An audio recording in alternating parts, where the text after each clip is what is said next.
নবী করিম সাল্লাল্লাহু আলাইহি ওয়াসাল্লাম বলেছেন এক শ্রেণীর স্পেশাল ফেরেশতা আছেন, মালায়েকা, নূরের তৈরি, আলোর তৈরি, আলো দিয়ে তৈরি, নূর দিয়ে তৈরি, যারা নিঃসন্দেহে আলোর বেগের চেয়ে বেশি বেগে ভ্রমণ করতে পারেন, নিঃসন্দেহে।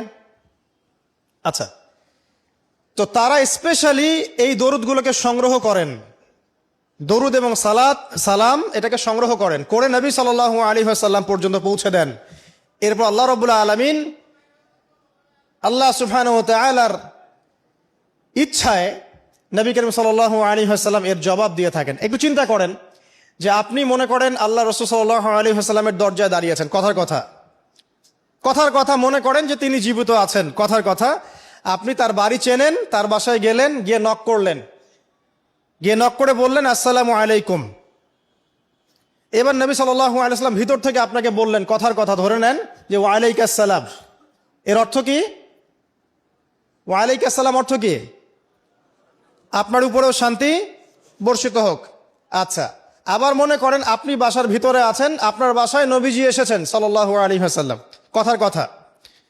এবার তিনি আপনার দরজায় নক করছেন, নক করে বলছেন আসসালামু আলাইক, তোমার উপর শান্তি বর্ষিত হোক।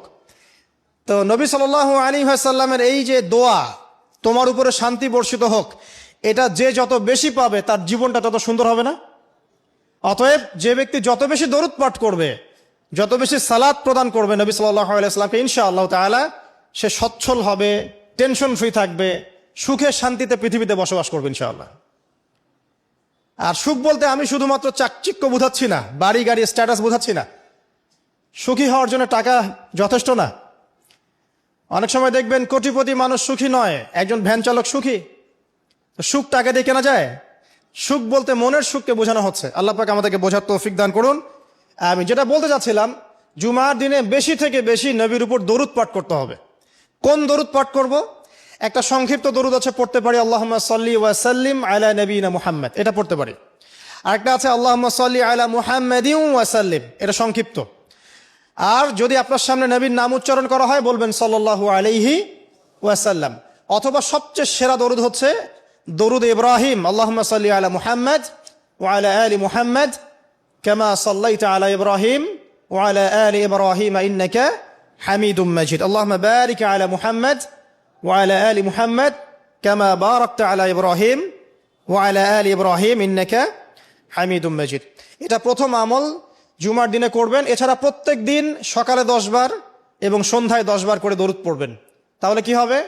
ইনশাআল্লাহ তাআলা আপনি, আমি, আমরা সবাই কিয়ামতের মাঠে নবী সাল্লাল্লাহু আলাইহি ওয়াসাল্লামের সুপারিশ পেয়ে যাব ইনশাআল্লাহ। সুপারিশ সম্পর্কে একটা হাদিস শুনিয়ে দেই, যথেষ্ট হবে ইনশাআল্লাহ। নবী সাল্লাল্লাহু আলাইহি ওয়াসাল্লাম বলেছেন, আমার উম্মতের যে ব্যক্তি, যে কোনো ব্যক্তি, নারী পুরুষ, সাদা কালো, বাঙালি, পাকিস্তানি, আফগান, সিরিয়ান, যেখানকার মানুষ হোক না কেন, যে কোনো ব্যক্তি, সে যদি শিরিক না করে মারা যায়, আল্লাহর সাথে শিরিক করে নাই, এই অবস্থায় মারা গেছে, নবী সাল্লাল্লাহু আলাইহি ওয়াসাল্লামের সুপারিশ তার উপর ওয়াজিব হবে ইনশাআল্লাহ। ইনশাআল্লাহ সে জান্নাতে যাবে যদি শিরিক না করে মারা যায়। অন্য যে কোনো পাপ আল্লাহ যাকে ইচ্ছা মাফ করতে পারেন। আল্লাহ পাক আমাদেরকে শিরিক মুক্ত আমল করার তৌফিক এনায়েত করুন, আমিন।